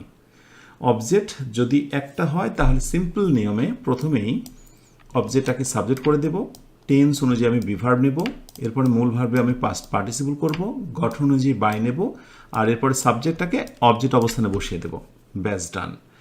তো এখানে যদিও সাধারণ নিয়ম, কিন্তু হয় কি বিভিন্ন রকমের বাক্য দিয়ে বলা হয় যে ভয়েসের এতগুলো রুলস, আসলে কিছুই না। যেমন কোনো কোনো সময় তোমরা এরকম বাক্য দেখবে যে FIGHTS, he fights a good fight. হ্যাঁ, এটাকে ভয়েস চেঞ্জ করতে বলে, অথবা বলে যে যেমন বলে যে he killed herself, ACLF herself. এই টাইপের বাক্যগুলোকে প্যাসিভ ভয়েস করতে দেয় এবং সেগুলো নিয়ে একটা বিভ্রান্তি তৈরি হয়। তোমাদের বলি হি ফাইটস আ গুড ফাইট। দেখো, ভার্বের সাথে যদি অবজেক্টের ভেতরেও কোনো শব্দের তুমি একটা সম্পর্ক খুঁজে পাও, ট্রানজিটিভ ভার্বের সাথেই এই অবজেক্টের একটা সম্পর্ক আছে। কিভাবে দেখো তো? সেটা হচ্ছে he fights a good fight, he sleeps a good sleep, এরকম আছে না? হি রানস আ রেস, সে দৌড় প্রতিযোগিতায় দৌড়ায়। তো যেটি হলো মূল কথা যে যখন ভার্বের সাথে অবজেক্টের একটা সম্পর্ক থাকে সেইগুলোর একটা ভয়েস চেঞ্জ আছে, যেগুলোকে বলা হয় কগনেট অবজেক্টের ভয়েস চেঞ্জ, কগনেট অবজেক্ট। তো সমস্যা কি? একই জিনিস তো, এটা নিয়ে ভয় পাওয়ার কোনো কারণ নেই। এটাকে যদি আমরা ভয়েস চেঞ্জ করি তাহলে একই নিয়মেই করব। কি বলো তো? সেটি হচ্ছে আমরা ফার্স্টে নিয়ে আসবো, খেয়াল করো একটু, আ গুড ফাইট, ফার্স্ট নিয়ে আসবো আ good fight. Okay, fight is passive voice, এরপরে মূল ভার্ব হচ্ছে ফাইটস, এটাকে ফট করে দেবো, FOUGHT ফট, এরপরে বাই আর হি থেকে হিম। ওকে, দেখো আমি কিন্তু যখন পড়াই তখন এটাও ফিল করি যে একজন শিক্ষার্থী ওটা বোঝে কিনা। আমি জানি এই আলোচনা হয়তো বা তুমি হৃদয়ঙ্গম করতে পারছো না বা বুঝতে পারছো না। কেন? কারণ তোমার বেসিকটা এখন স্ট্রং হয়নি। তাহলে অবশ্যই তোমাকে বেসিকটা জানতেই হবে। বেসিক না জেনে তুমি সামনে এগোতে পারবে না। তাই দয়া করে একটি স্টেপ তুমি কমপ্লিট না করে, আমি যা তোমাকে মুখস্থ করতে বলেছি সেটা কমপ্লিট না করে পরের অংশে তুমি এসো না। তুমি লেকচার দেখো, বাট তোমাকে যে ডিউটিটা দেওয়া হচ্ছে, দায়িত্বটা, সেটা অবশ্যই তুমি মুখস্থ করো। আচ্ছা, এরপরে ধরো এটার নাম হলো কগনেট অবজেক্ট, এটা দেখে ভয় পেতে, কিন্তু বিষয়টা কিন্তু সেম। আবার কোনো কোনো সময় এরকম বাক্য দিয়ে হয়তো বলা হবে যেটা চেঞ্জ করো। এখন এখানে মৌলিক বিষয় হচ্ছে যে হারসেলফ, দেমসেলফ, ইয়োরসেলফ, রিফ্লেক্সিভ প্রোনাউনের সময়, রিফ্লেক্সিভ প্রোনাউন যখন পড়িয়েছি সেখানে দেখিয়েছিলাম যে এগুলোকে রিফ্লেক্সিভ প্রোনাউন বলা হয়। রিফ্লেক্সিভ মানে হচ্ছে বেসিক্যালি হলো যে সেই কাজটি অর্পণ করে থাকে, সেই নিজে কাজটা সম্পূর্ণ করে। এইসব ক্ষেত্রগুলোতে আসলে প্যাসিভ ভয়েস হয় না, মানে তুমি এইগুলোকে চেঞ্জ করতে পারবে না। সো এগুলোকে বলা হয় রিফ্লেক্সিভ অবজেক্ট। তো রিফ্লেক্সিভ অবজেক্টের ক্ষেত্রে বেসিক্যালি কি হয় যে এই ধরনের হারসেলফ, হিমসেলফ, দেমসেলফটাকে শেষে রাখতে হয়। তাই পরিবর্তনের সময় যেটা করতে হয় সেটা কি দেখো, আমি একটু দেখিয়ে দিই। জাস্ট এটা পরিবর্তনটা, সাবজেক্টটা থাকবে হি ওয়াজ, যেহেতু পাস্ট টেন্স এই জন্য আমাকে ওয়াজ নিতে হলো, কিল থেকে killed. Okay, he was killed, এই হারসেলফটা সবার শেষে দিতে হবে, he was killed by herself, her ACL, ঠিক আছে। সো এটা হলো ব্যতিক্রম বিষয়, এগুলোকে ব্যতিক্রম ভাবার কোনো কারণ নেই। তুমি যখন ইংরেজি একটু ডিপলি, একটু গভীর থেকে শেখার চেষ্টা করবে, দেখবে বিষয়গুলো খুবই ফানি, খুবই মজার, খুবই ইন্টারেস্টিং। ওকে, অথচ দেখবে যে গ্রামার বইয়ে এইগুলোকে বিভিন্ন রুলের অন্তর্ভুক্ত করা হয়েছে ভয়েসের, আর দেখেই তোমরা ভয় পেয়ে যাও। এনিওয়ে, কগনিট অবজেক্ট, রিফ্লেক্সিভ অবজেক্ট, এগুলো নিয়ে একটু কথা বললাম। এবার আমাদের মূল যে কথাটা ছিল যে সিঙ্গেল অবজেক্ট হলে তো একেবারে সাদামাটা বিষয়, অবজেক্টকে আমরা সাবজেক্ট করছি, একেবারে স্বাভাবিক, সাবজেক্টটাকে অবজেক্ট করে দিলাম। এখন যদি ডাবল অবজেক্ট হয়, একটা বাক্যে কিন্তু ডাবল অবজেক্ট থাকতেই পারে। চলো ডাবল অবজেক্টের বিষয়টা দেখি। The manager gave the employee. Double object যখন থাকবে তোমরা মনে রেখো, প্রথমটার নাম হচ্ছে ইনডিরেক্ট, IO বলা হয় ইনডিরেক্ট অবজেক্ট, আর পরেরটা হচ্ছে DO মানে ডিরেক্ট অবজেক্ট। ইনডিরেক্ট অবজেক্ট হয় ব্যক্তিবাচক, আর ডিরেক্ট অবজেক্ট হয় বিষয়বস্তুবাচক। তবে কোনো বাক্যতে যদি একটাই অবজেক্ট হয় তাহলে সেটাই হচ্ছে ডিরেক্ট অবজেক্ট, মনে রাখবে, ঠিক আছে। একটা অবজেক্ট হলে ডিরেক্ট, সেটা ইনডিরেক্ট ভাবার কোনো কারণ নেই, সেটা ব্যক্তি হোক আর বস্তু হোক। এনিওয়ে, তাহলে ব্যক্তিবাচক ইনডিরেক্ট অবজেক্ট আর বিষয়বস্তুবাচক ডিরেক্ট অবজেক্ট। যখন এরকম অবজেক্টের সংখ্যা থাকবে দুইটা, অবজেক্টের সংখ্যা কয়টা বলো তো এখানে? দুইটা, তখন আমরা যে কোনো একটাকে সাবজেক্ট করতে পারবো। সো আমরা ব্যক্তিবাচকটাকে ফার্স্টে প্রাধান্য দেব, এটাই নিয়ম, এটি করাই বেস্ট, করলাম। আর মনে রেখো আরেকটা কিন্তু আমরা রেখে দিলাম এখানে, তাহলে এই একটা অবজেক্টটাকে আমরা নিলাম, যেহেতু পাস্ট টেন্স অর্থাৎ নিয়ম অনুযায়ী আমি ওয়ার নিলাম, যেহেতু এমপ্লয়িজ এই জন্য প্লুরালের জন্য ওয়ার, গিভ থেকে হচ্ছে গিভেন, অন্য যে অবজেক্টটা ছিল সেখানে এখানে বসিয়ে দিলাম, আমি রেড কালার এই কালার দিলাম, তারপরে গঠন অনুযায়ী বাই, আর এই হচ্ছে বেসিক্যালি সাবজেক্টটাকে অবজেক্ট করে দিলাম। আর তুমি যদি মনে করো যে না আমি দ্য এমপ্লয়টাকে সাবজেক্ট বানাবো না, এ বোনাসটাকে সাবজেক্ট বানাবো, ওকে বানাতেই পারো। পাস্ট টেন্সের জন্য আমি ওয়াজ নিলাম, ভার্বে পাস্ট পার্টিসিপল করলাম, এবার গিভেনের পর একটা টু দিতে হবে, কারণ কিছু ভার্বই আছে যার সঙ্গে টু বসে, সো গিভেন টু। এই যে একটা অবজেক্ট তুমি রেখে দিয়েছিলে সেটাকে তুমি বসিয়ে দিচ্ছ, এবং মনে রেখো বেশিরভাগ ক্ষেত্রেই বায়ের আগে কিন্তু এই অতিরিক্ত অংশগুলো বসে যায়, যেমন অতিরিক্ত অংশটা বসিয়েছিলে বায়ের আগে, আর এই পরিবর্তনে অতিরিক্ত অংশ বসালে বায়ের পূর্বে, বায়ের আগে, তাই না? সো এটা একটা গুরুত্বপূর্ণ বিষয়। এরপরে বাই দিলে এবং তারপরে সাবজেক্টে কী করে দিলে বলো তো? অবজেক্ট করে দিলে, ব্যাস ডান হয়ে গেল। তাহলে এই হলো সিঙ্গেল অবজেক্ট আর ডাবল অবজেক্টের মধ্যে পার্থক্য। এবং ভয়েস চেঞ্জিংয়ের ক্ষেত্রে আমি মনে করি যে মোর দ্যান 50-60% বেসিক জিনিসগুলো এখান থেকে আসে। কিভাবে? আমি আরেকটা টেস্ট দিই তোমাদের, যেমন এই ধরনের বাক্য তোমরা অনেকে দেখে থাকবে, they elected me chairman, CHAIR chairman, তো বলবে যে এটা প্যাসিভ ভয়েস করো। হ্যাঁ, তো এইরকম কিছু ভার্ব আছে, ইলেক্ট, সিলেক্ট, মেক, অ্যাপয়েন্ট, এরকম কিছু শব্দ আছে। এই শব্দগুলো দ্বারা বেসিক্যালি কোনো কিছুকে নির্বাচিত করা বোঝানো হয়। দে ইলেক্টেড মি চেয়ারম্যান, সে আমাকে চেয়ারম্যান বানিয়েছিল। দেখো মি ইজ ইকুয়াল টু হচ্ছে চেয়ারম্যান, অর্থাৎ আমিই হচ্ছে চেয়ারম্যান। তাহলে এখানে ভুল করে কিন্তু এই রুলের মধ্যে ফেলো না ডাবলের, যে এটাও একটা অবজেক্ট এটাও একটা অবজেক্ট, না রে বাবা, এই ধরনের অবজেক্ট আর এই অবজেক্টের মধ্যে অনেক পার্থক্য। কিভাবে দেখো, মি সমান সমান হচ্ছে চেয়ারম্যান, অর্থাৎ যিনি আমি তিনি তো চেয়ারম্যান হলেন, কিন্তু কখনোই যেই এমপ্লয় সেই কি বোনাস বলো তো? না, ভিন্ন এমপ্লয় ভিন্ন ধরনের বোনাস।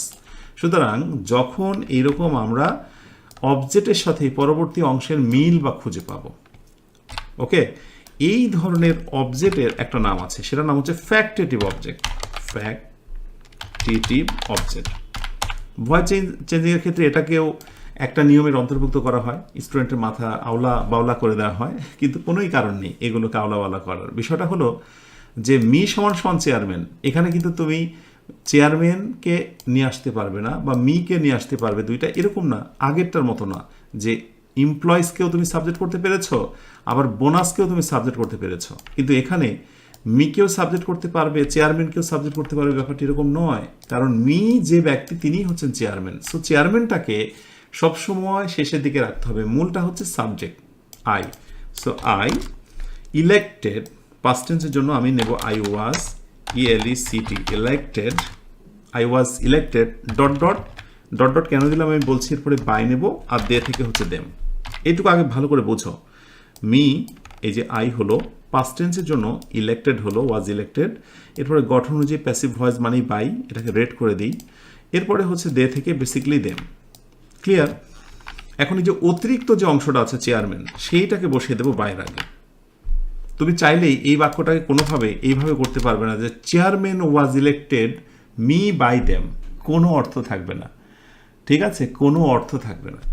ভয়েস চেঞ্জিংয়ের জন্মই হয়েছিল অর্থকে প্রাধান্য দিয়ে, কিন্তু পরবর্তীতে শুধুই আমরা স্ট্রাকচারের মধ্যে সীমাবদ্ধ করি। আর এই কারণেই সাংঘর্ষিক কিছু বাক্যকেও ভর্তি পরীক্ষা বা বিভিন্ন জায়গাতে প্যাসিভ ভয়েস করতে বলা হয়। তার ভিতরে একটি বাক্য হচ্ছে I have a cow.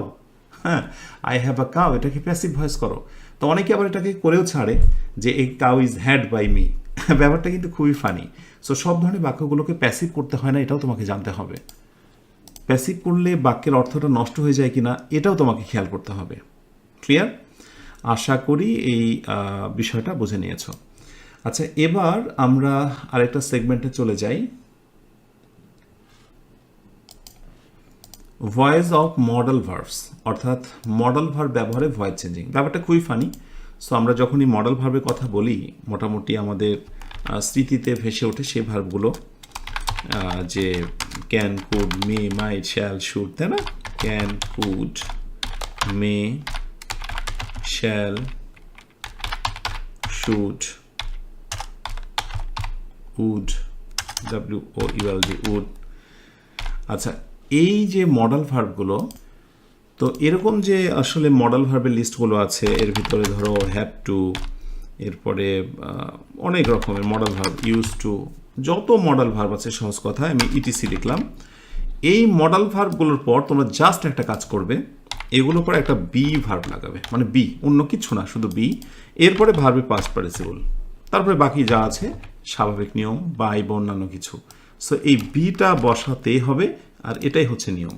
Example দেখো, the committee must review the report. Must হচ্ছে একটি modal verb, review the report ভার্বে বেস ফ্রম অবজেক্ট। সো অবজেক্টটাকে আমি সাবজেক্ট করে দিলাম, মডেল ভার্বের কোনো পরিবর্তন হবে না, যা আছে তাই, শুধু ওর সঙ্গে অতিরিক্ত আমি একটা বি লাগিয়ে দিলাম। ওকে, আর মূল ভার্বে কি করলাম? পাস্ট পার্টিসিপল করলাম, অন্যান্য নিয়ম বাই, তারপরে হচ্ছে সাবজেক্টের অবজেক্ট। ক্লিয়ার? আশা করি এইগুলো খুব বেশি তোমার কাছে আর কঠিন হবে না। কঠিন হবে? সো আমি একটা টেস্ট একটু ট্রাই করি, যেমন he has to manage them. He has to manage them, তাদেরকে ম্যানেজ করতে হবে। সো যদি বলা হয় যে অ্যাক্টিভ টু প্যাসিভ করো, তাহলে কি করবে? এই যে অবজেক্টটাকে তুমি সাবজেক্ট করে দাও দে। এখন এখানে দে এর পরে আমি হ্যাভ টু বসাবো নাকি হ্যাজ টু বসাবো, এটা একটা প্রশ্ন। তারপর আমি বি নেব, ম্যানেজড, এরপরে বাই, হি থেকে হচ্ছে হিম। এই জায়গাটা নিয়ে অনেকের কনফিউশন ক্রিয়েট হতে পারে। তো জেনে রাখো, যেগুলোর আসলে তোমার এই বিশেষ করে am to, is to, are to, বা am going to, is going to, are going to, বা have to, has to, had to, এগুলো কিন্তু পার্সন অনুযায়ী আবার পরিবর্তন হয়, অন্যান্যগুলো হয় না। ক্যান, কুড, মে, মাইট, এগুলোর কোনো পরিবর্তন হয় না, যা আছে তাই। কিন্তু যখন হ্যাজ টু, যেমন হি এর পরে হ্যাজ বসে, কিন্তু দে এর পরে তার হ্যাজ বসবে না। So they have to. Clear? They have to be managed by him. Okay, ব্যাস এই হচ্ছে আমাদের মডেল ভার্ব নিয়ে কথা। এর বেশি কিছু না, বেসিক জিনিস হচ্ছে এটা। সো তোমাকে মডেল ভার্বটা চিন্তা হবে, এটি হচ্ছে গুরুত্বপূর্ণ বিষয়। আচ্ছা, মডেল ভার্বের পরে আমরা এবার দেখব ইম্পারেটিভ সেন্টেন্স এর ভয়েস চেঞ্জিং, যেখান থেকে প্রচুর প্রশ্ন আসে। তো ভয়েস অফ ইম্পারেটিভ সেন্টেন্সের ক্ষেত্রে আমি তোমাদেরকে এক নজরে দেখাবো যে সাধারণত 4 ধরনের বাক্যের আমরা ভয়েস চেঞ্জ দেখি। সেটি হচ্ছে স্টার্ট উইথ ভার্ব, আমি সাথে লিখব ভার্ব দিয়ে ডট ডট, মানে হচ্ছে ভার্ব দ্বারা শুরু। আমি একটু রেড করে দিই। সেটা দেখব ডু নট, কোনো কোনো ক্ষেত্রে ডু নট দ্বারা শুরু, বা যেটা ডন্টও বলা হয় অনেক সময়, don't plus V1 dot dot, অর্থাৎ ডন্ট বা ডু নটের পরে ভার্বের বেস ফর্ম দ্বারা শুরু, এ একটা। আরেকটি হচ্ছে যে কোনো কোনো বাক্যের শুরুতে নেভার থাকে, সো নেভার দ্বারা শুরু, নেভার প্লাস, যেমন নেভার টেল আ লাই, এই টাইপের বাক্য। So dot dot. আরেকটি বাক্য প্লিজ বা কাইন্ডলি থাকে, আমি শুধু প্লিজ দিয়েছি, সো প্লিজ অথবা কাইন্ডলি, KINDLY, কাইন্ডলি। ঠিক আছে, এরপরে ভার্বের বেস ফর্ম দিয়ে বাকি অংশ। বেসিকলি এই ধরনের এই 4 ক্যাটাগরিরই ইম্পারেটিভ বাক্যগুলো দেখা যায়, যে আদেশমূলক যে বাক্যগুলো বেসিকলি এই হচ্ছে কয়েকটা ফর্ম। তো আমরা এখন এক এক করে দেখব যে কোন ধরনের বাক্যগুলোকে কিভাবে পরিবর্তন করা হয়। Submit the assignment, so verb দ্বারা শুরু হয়েছে, তাহলে এখানে আমরা কি করব, সূত্রতেই বলা হচ্ছে যে লেট, দেখো প্রতিটা শুরুতেই কিন্তু লেট নিয়ে এসেছি আমরা, এই 3টা শুরুতে লেট। সো এখানে সূত্রটা তোমাকে মনে রাখতে হবে, আমি লিখে দিচ্ছি লেট, এরপরে অবজেক্টটাকে তুমি নিয়ে আসবে, এরপর একটা বি লাগাবে, ভেরি ভেরি ইম্পর্টেন্ট ইনফরমেশন, এরপরে V3 বাকি অংশ যদি থাকে বসাতে হবে। সো এই নোটসটা জেনে রাখা খুব জরুরি। ইম্পারেটিভে বেসিকলি লেট বসলো, এই যে অবজেক্টটাকে আমি টেনে নিয়ে আসলাম, ওকে, এরপর একটা বি বসালাম, এবং যে ভার্বটা ছিল সেই ভার্বের আমি পাস্ট পার্টিসিপল করে দিলাম এটা নিয়ম অনুযায়ী। সো এই নিয়মটা আমি হুবহু মেনটেন করেছি। ক্লিয়ার? আচ্ছা, এরপরে আসো ডু নট যখন থাকবে, ডু নট থাকবে, এখানেও আমি লেট নেব, এখানেও আমি কি নেব, লেট নেব। এরপরে আমি অবজেক্ট নেব, এরপরে নটটাকে আমি অক্ষত রাখবো, তারপর একটা বি নেব এবং হচ্ছে V3 করব। আচ্ছা, এই সেন্টেন্সগুলো বাংলা অর্থ আমি বলছি না, বাংলাগুলো একটু দেখে নিও, এখানে খুব বেশি ভাইটাল নয়। তাহলে যেটি বলছিলাম, ডু নট ওয়েস্ট টাইম, সময় অপচয় করো না। তাহলে আমরা ফার্স্টে লেট নিলাম সূত্র অনুযায়ী, এরপরে অবজেক্টটাকে টেনে নিয়ে আসলাম, এরপরে আমরা নট বসাবো, এটা নিয়ম, যেহেতু ডু নট, এই নটটাকে নিয়ে আসলাম, এরপরে বি নেব এবং ভার্বে পাস্ট পার্টিসিপল করে দেবো, let time not be wasted, সময়কে নষ্ট না করা হোক, না করা হোক। ওকে, আর যদি নেভার দিয়ে হয় তাহলে কি হবে, নেভার ডিস্টার্ব দ্য ক্লাস, ক্লাসে বিরক্ত করো না। সো নেভার থাকলে বেসিকলি কি হবে, ফার্স্টে আমরা লেট নেব, তারপরে আমরা অবজেক্ট নেব, তারপরে নেভার নেব, তারপরে বি নেব, এরপরে V3, এরপর বাকি অংশ কিছু লাগলে আমরা বসিয়ে দেব। ওকে, সো নেভার, ওকে, এই হচ্ছে আমরা সরি কি বলে লেট নিলাম ফার্স্টে, এরপরে অবজেক্টটাকে নিয়ে আসলাম, তারপরে আমরা নেভারটাকে নিয়ে আসলাম, এরপরে আমরা বিটাকে নিয়ে আসলাম, তারপর ডিস্টার্ব থেকে জাস্ট ডিস্টার্বড করে দিলাম, ডান হয়ে গেল।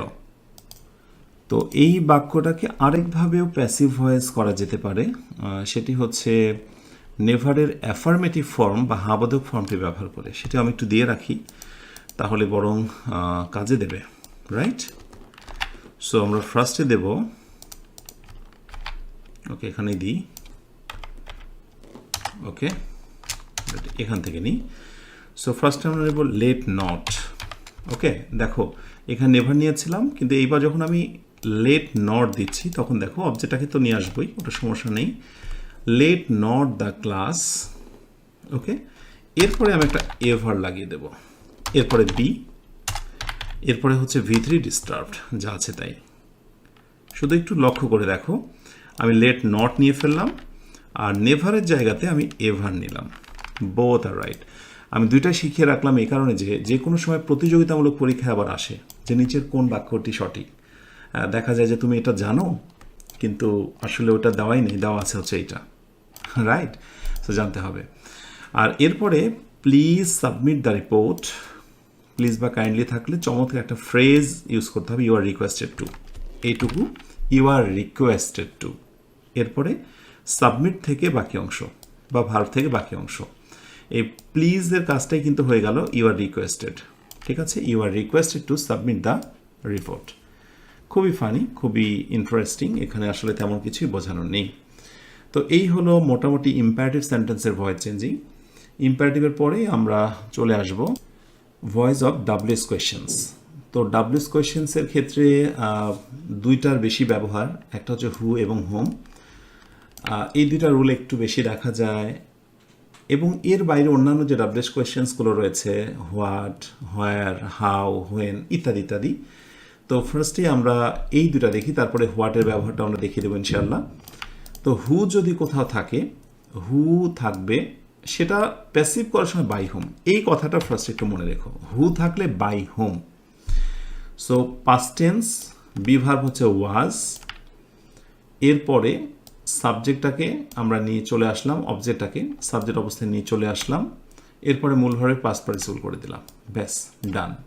সো আমরা একটা স্ট্রাকচার এটা পাশে নোট করে দেব, সেটি হচ্ছে হু থাকলে বাই হোম, এই নোটটা। তারপরে টেন্স অনুযায়ী অক্সিলারি ভার্ব, যখন আমি অক্সিলারি ভার্ব বলবো মানে টেন্স অনুযায়ী অক্সিলারি ভার্ব, এটা যেন অবশ্যই মনে থাকে, টেন্স অনুযায়ী অক্সিলারি বি ভার্ব।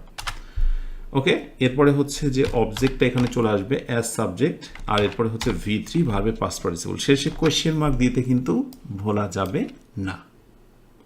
ঠিক আছে, by whom, auxiliary be verb, object, এরপরে হচ্ছে V3, ডান। আর যদি হোম থাকে তাহলে ব্যাপারটা খুবই ফানি, খুবই মজার। হোম থাকলে কোনো পরিবর্তন, হোম থাকলে সেখানে আমরা হু দিয়ে ফেলবো, মানে এখানে বাই এক্সট্রা ঝামেলা জিনিস লাগাতে হবে না।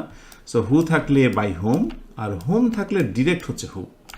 ওকে, হু দিলাম। তারপরে আমরা টেন্স অনুযায়ী যেহেতু পাস্ট টেন্স, এই জন্য ওয়াজ নেব, মূল ভার্বে পাস্ট পার্টিসিপল করব, বাক্যের বাকি অংশ থাকলে বসাবো, এরপরে বাই, তারপরে সাবজেক্ট কি হবে, অবজেক্ট হয়ে যাবে। সো এখানে আমরা একটা শর্টকাট টেকনিক দিতে পারি, সেটি হচ্ছে হু, তারপরে হচ্ছে টেন্স অনুযায়ী অক্সিলারি ভার্ব, ওকে, এরপরে হচ্ছে V3, তারপরে এক্সটেনশন বাড়তি যা আছে তাই, এরপরে হচ্ছে বাই, আর সাবজেক্টের অবজেক্ট, সাবজেক্টের অবজেক্ট। সো এই হু হোম থেকে হচ্ছে হু, ডিড শি ইনভাইট, এটা পাস্ট টেন্স, এই জন্য ওয়াজ ইনভাইটেড, তুমি একটু খেয়াল করবে স্ট্রাকচারের সঙ্গে মিলে যাবে। এরপরে বাড়তি অংশ এটা আমার, সো এটা নাও থাকতে পারে, সমস্যা নেই। তারপরে বাই নিয়ম অনুযায়ী, এরপরে হচ্ছে অবজেক্ট, এই হচ্ছে শি থেকে হচ্ছে হার। লক্ষ্য করে দেখেছ, প্রথমে আমি যেগুলো মুখস্থ করতে বলেছিলাম, আই থেকে মি, হি থেকে হিম, দে থেকে দেম, ওইগুলোই কিন্তু বারবার ব্যবহার হচ্ছে। তারপর টেন্স অনুযায়ী বি ভার্বের কথা বলেছিলাম, ওগুলোই কিন্তু বারবার ব্যবহার হচ্ছে। প্রতিটা প্যাসিভ ভয়েসে কিন্তু ভার্বের পাস্ট পার্টিসিপল হচ্ছে, তাই নয় কি? সো এই হলো ব্যাপার, ঘুরে ফিরে কিন্তু এগুলোই আসে। তো এই দুইটার একটু ব্যবহার হু এবং হোম, আর এর সঙ্গে আমি হোয়াটের একটা এক্সক্লুসিভ ব্যবহার আছে সেটা দেখাই। আসলে হোয়াট দিয়ে দুই ধরনের সেন্টেন্স গঠিত হয়। হোয়াট অ্যাজ অবজেক্ট, হোয়াট হয় একটা বাক্যতে অবজেক্ট, আর আরেকটা বাক্যতে স্বয়ং সরাসরি সাবজেক্ট। তো সাধারণত আমরা হোয়াট অ্যাজ অবজেক্ট এই ধরনের বাক্য দিয়ে মানে বেশি দেখে অভ্যস্ত, যেগুলোতে বেসিক্যালি হোয়াট থাকে এবং এরপরে টেন্স অনুযায়ী একটা অক্সিলারি ভার্ব থাকে। হ্যাঁ, এই ধরনের বাক্যগুলো আমরা দেখে অভ্যস্ত। আমি একটু মার্কিং করি।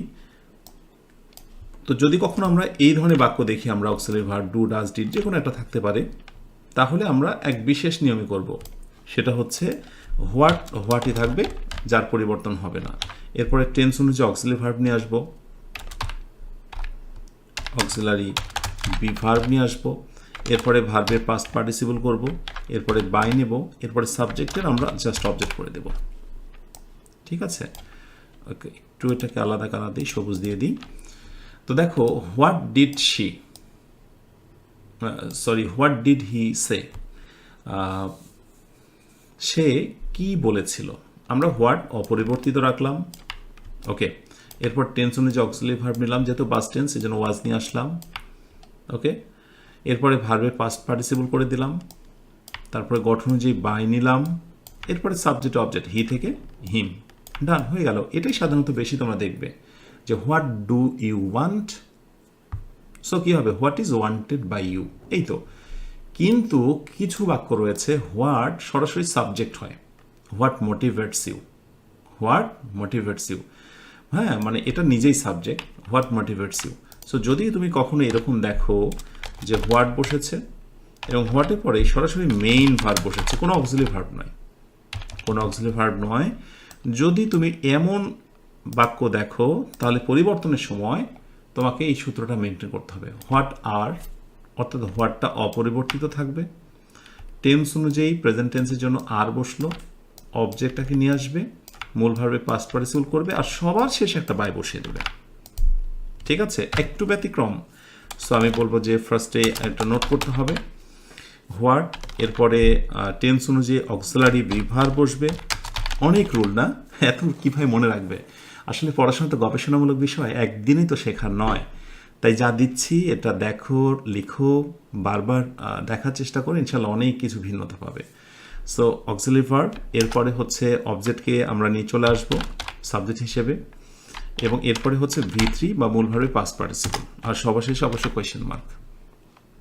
আচ্ছা, এটা শেষে কোয়েশ্চেন মার্ক দিতে আমি নিজে ভুলে গেছি। সো এই হচ্ছে একটা সূত্র।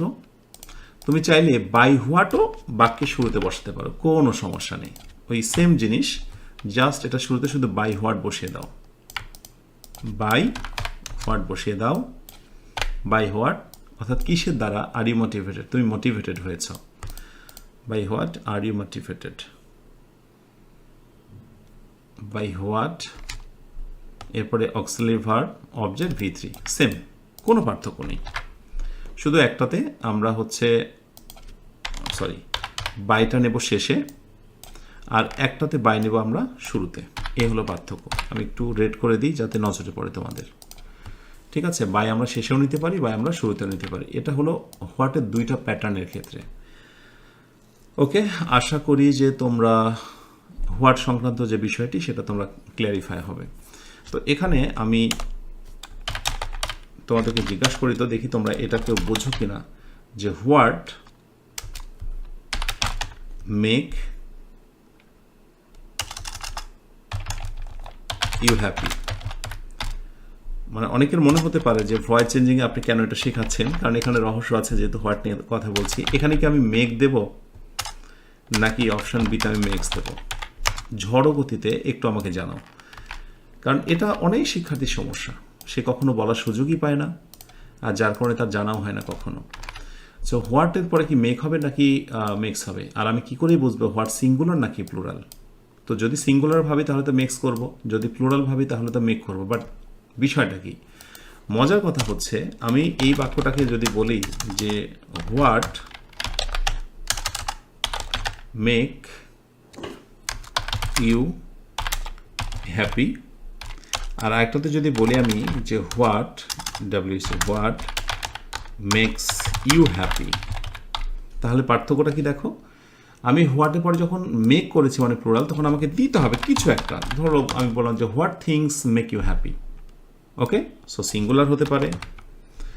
On the other hand what makes you happy, এই জায়গাটায় এটাকে আমি সিঙ্গুলার করতে পারি, মানে যে কোনো একটা সিঙ্গুলার আসপেক্ট, যেমন হোয়াট থিংস না, হোয়াট থিং দিলাম, what thing make you happy. So সহজ কথায় হোয়াটের পরে মেকও হতে পারে, মেক্সও হতে পারে। এটা অনেকটা হাইড বা লুকানো থাকে। সো এখানে রাইট উত্তর হচ্ছে বোথ আর রাইট। সো এগুলো জানতে হবে, ছোটো ছোটো বিষয়গুলো, না হলে মনের ভিতরে প্রশ্ন রয়ে যাবে যে মোটিভেট না হয়ে মোটিভেটস কেন হলো। ঠিক আছে, যে হোয়াট থিং মোটিভেট ইউ, আর যদি আমি মনে মনে ভাবি হোয়াট থিংস, তাহলে মোটিভেটস হবে না। ক্লিয়ার?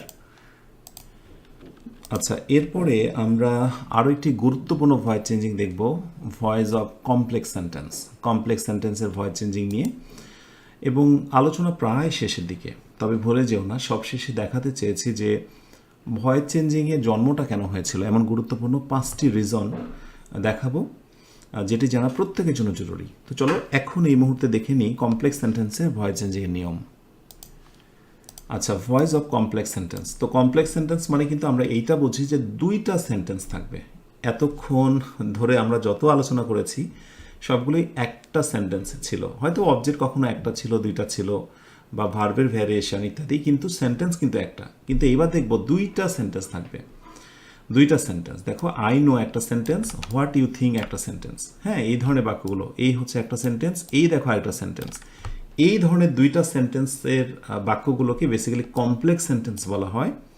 আর এই কমপ্লেক্স সেন্টেন্সকে দুইটা নিয়মের মধ্যে ফেলা হয়েছে, একটা হচ্ছে উইদাউট অবজেক্ট, আর একটা হচ্ছে উইথ অবজেক্ট। এই কথাটা মনে রেখো। উইথ অবজেক্ট মানে বোঝানো হচ্ছে যে এই পাশে যেটা সাবঅর্ডিনেট ক্লজ, অর্থাৎ টিল, আনটিল, দো, অল দো, এই সব যে কনজাংশন, হোয়াট, হোয়েন, হাউ দিয়ে যুক্ত যে কনজাংশন, মানে কি বলে, কনজাংশন দিয়ে যে সেন্টেন্সটা, সেখানে অবজেক্ট থাকবে না। যেমন হোয়াট ইউ থিঙ্ক, তুমি খেয়াল করো, ইউ হচ্ছে সাবজেক্ট, থিঙ্ক হচ্ছে ভার্ব, কোনো অবজেক্ট নেই। এই একটা নিয়ম। আর উইথ অবজেক্ট, যে এই সাবঅর্ডিনেট কনজাংশন দিয়ে যুক্ত যে সাবঅর্ডিনেট ক্লজটা, সেখানে ভার্বের পরে একটা অবজেক্ট থাকবে, এই জন্য বলা হচ্ছে উইথ অবজেক্ট। এই হচ্ছে উইদাউট অবজেক্ট, আর এটা হচ্ছে উইথ অবজেক্ট। ঠিক আছে, খুবই ফানি, সহজ করে নিলেই সহজ। যদি অবজেক্ট ছাড়া হয় তাহলে নিয়ম হচ্ছে প্রথমে ওই লম্বা অংশটুকুকে শুরুতে নিয়ে আসতে হবে, লম্বা অংশটুকুকে শুরুতে নিয়ে আসতে হবে। নিয়ে আসলাম, হোয়াট ইউ থিঙ্ক। এরপরে আমরা, এটা তো প্রেজেন্ট টেন্স, এই জন্য আমরা বি ভার্ব ইজ নিলাম। ওকে, মূল ভার্বে পাস্ট পার্টিসিপল করলাম। এইবার দেখো, তোমাকে জানতে হবে নোনের পরে কিন্তু বাই বসে না, টু বসে। মনে আছে একবার বলেছিলাম যে নির্দিষ্ট কিছু শব্দের পরে বাই না বসে অন্য প্রেপোজিশন বসতে পারে, নোন টু, এটা জানাশোনা। আর এই হলো আই থেকে মি। তুমি আরেকটু ঘুরিয়ে করতে পারো যে না, আমি এইটুকুর শুধু পরিবর্তন করব। তাহলে ইট ইজ, কল্পনা করে ধরে নিতে হবে it is known to me, তারপরে হোয়াট থেকে এই যে বাকি যে অংশটুকু আছে সেটা দিয়ে দিতে হবে। ঠিক আছে, এই একটা বিষয়। আর এখান থেকে আমি একটা প্রশ্ন করি, যেটা অনেক সময় দেখা যায়। যেমন যদি বলা হয় যে হোয়াট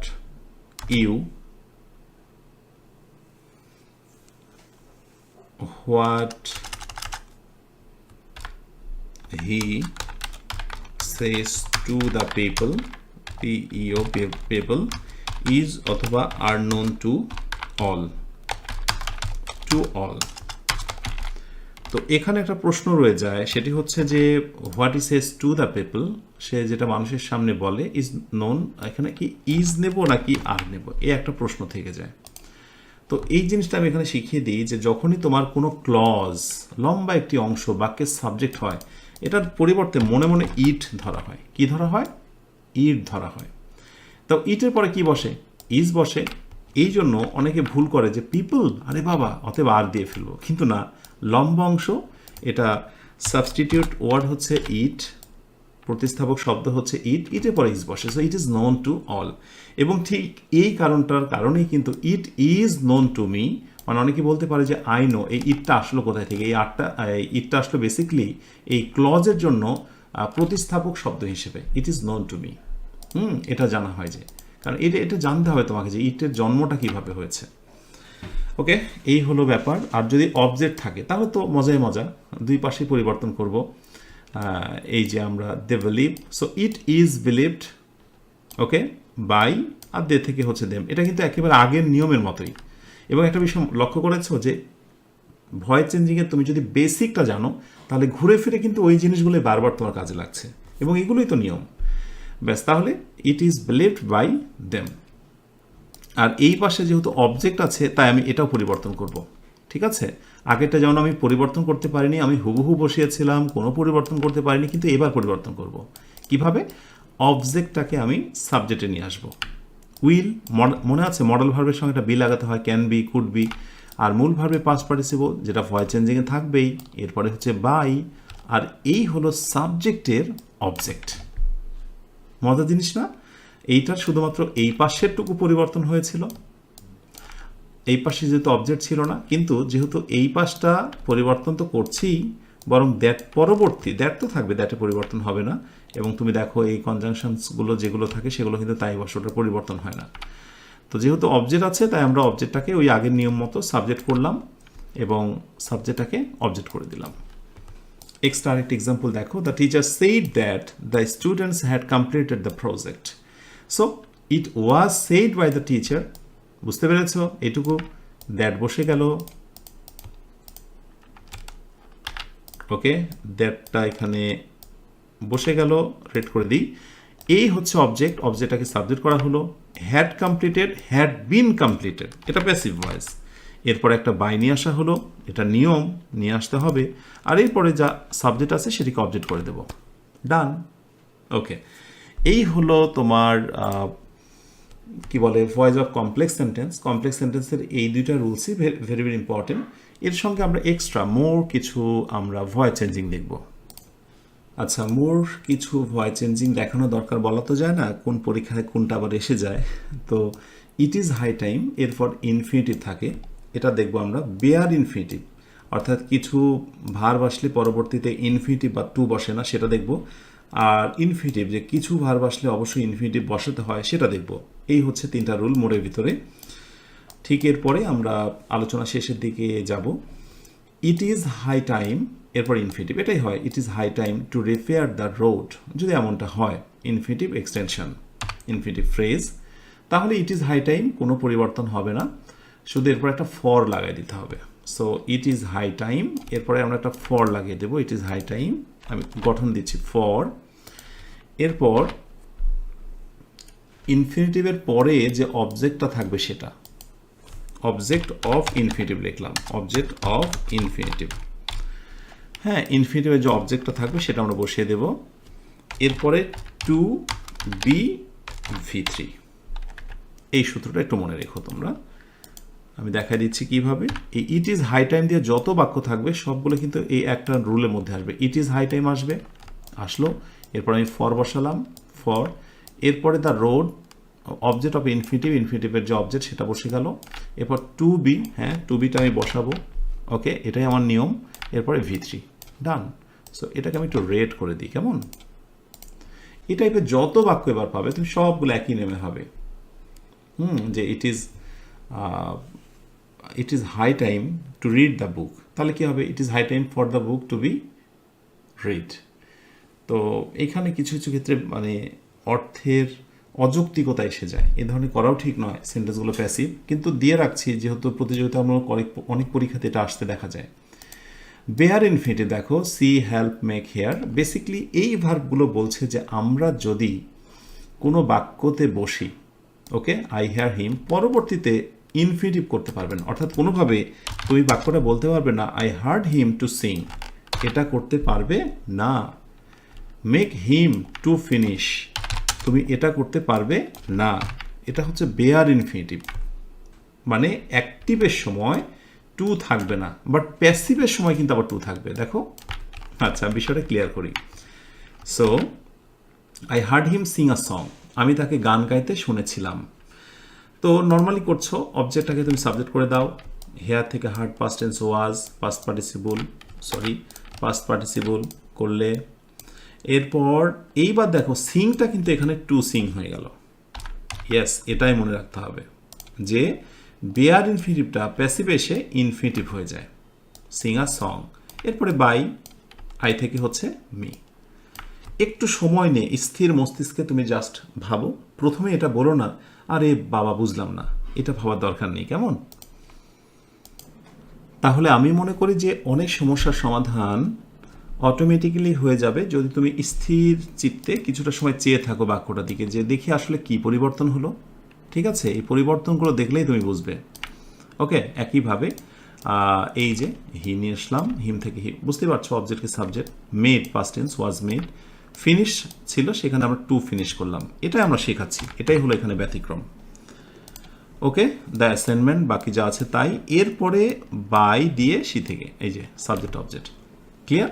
নাম্বার 3, ইনফিনিটিভ, অর্থাৎ এই শব্দগুলো বলছে ওয়ান্ট, উইশ, লাইক, লাভ, যে আমরা যদি কোনো বাক্যতে বসি পরেরটায় অবশ্যই আপনাকে ইনফিনিটিভ করতেই হবে, পরেরটা ইনফিনিটিভ করতেই হবে, আগে ছিল না, এটা একটা নিয়ম।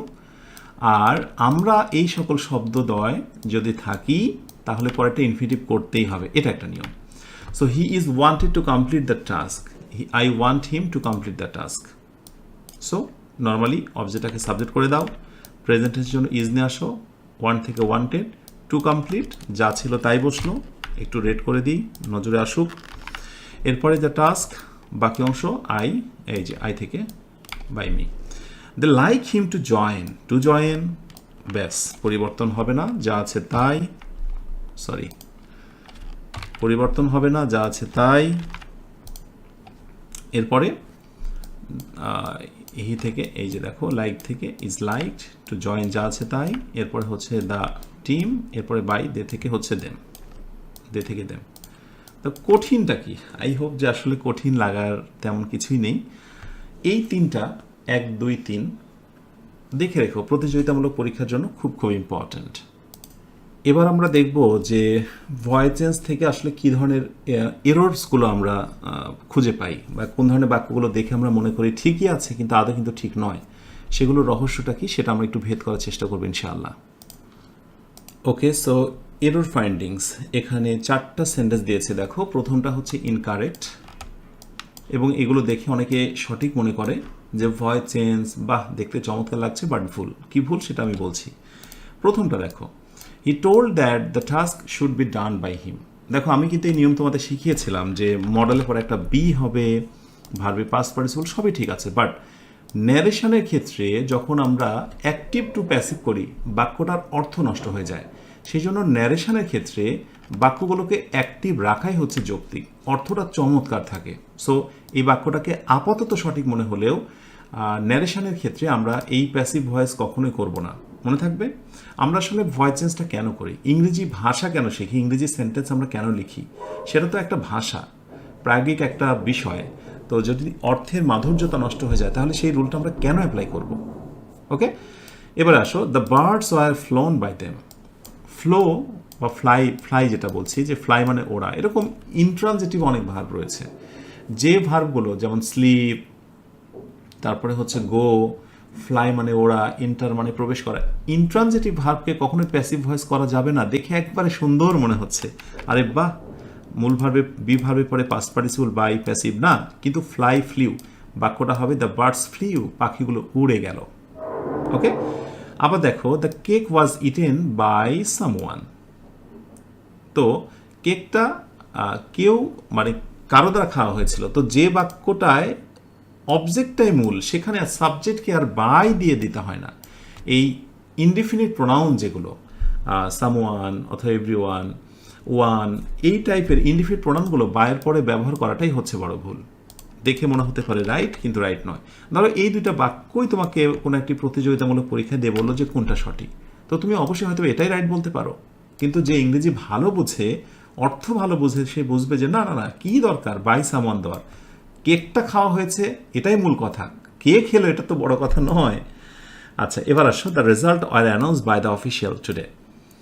তো এই জায়গাগুলোতে বেসিক্যালি যেটা হয় যে কোনো কিছু ফলাফল প্রকাশ করার ক্ষেত্রে কর্তৃপক্ষ যেখানে উপস্থিত থাকে বোঝা যায় যে রেজাল্ট প্রকাশ করতে গেলে কর্তৃপক্ষের উপস্থিতি তো রয়েছেই। এই বাই দ্য অফিসিয়াল টুডে এই ধরনের অতিরঞ্জিত কথাগুলো বলার দরকার নেই। So simply the result are announce today, ব্যাস, এগুলো হচ্ছে অতিরঞ্জিত বা বলা যেতে পারে অন কাইন্ড অফ রিডান্ডেন্সি।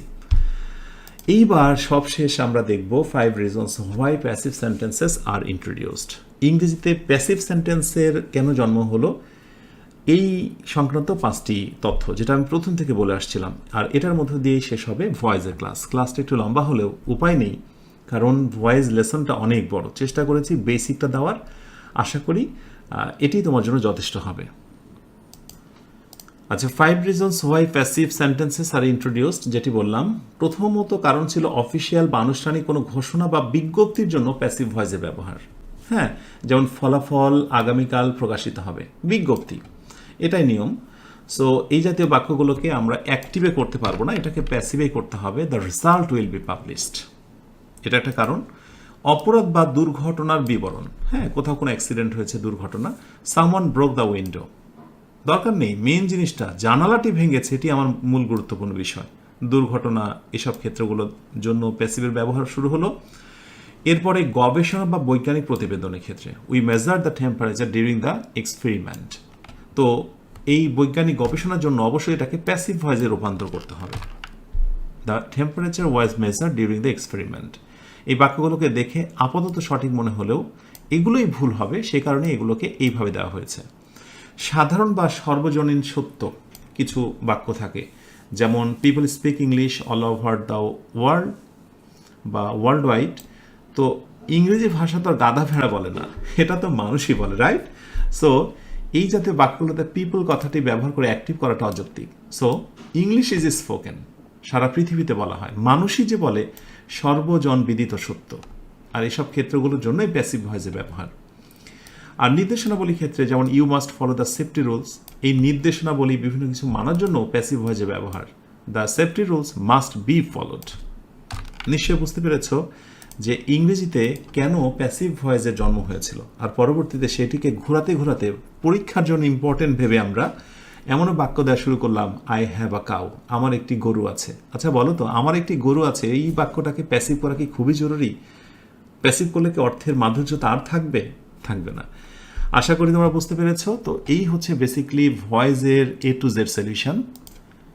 আলহামদুলিল্লাহ, স্বপ্ন পূরণের এই পথে যারা লেগে আছো প্রথম থেকে শেষ পর্যন্ত, যারা নিয়ত করেছো 50টি ক্লাস শেষ করবে ইনশাআল্লাহ, মহান আল্লাহ যদি তোমাদেরকে তৌফিক দেয় আর আমাকেও যদি তৌফিক দেয় ক্লাসগুলো শেষ করার, এই 50টি ক্লাসের মাধ্যমে তুমি কি পাবে সেটা নিজেই ফিল করবে।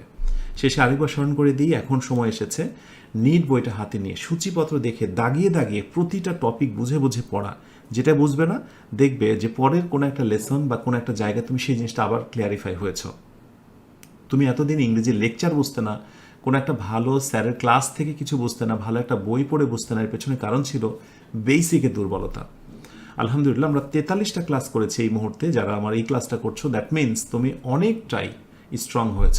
You are strong enough to capturise any problematic aspect of English, I hope. So ইনশাআল্লাহ পরবর্তী লেসনে নতুন টপিক নিয়ে কথা বলা হবে, তোমাদের সঙ্গে কথা বলবো 44 লেসনে। তোমরা সবাই অনেক ভালো থেকো। আসসালামু আলাইকুম ওয়া রাহমাতুল্লাহ।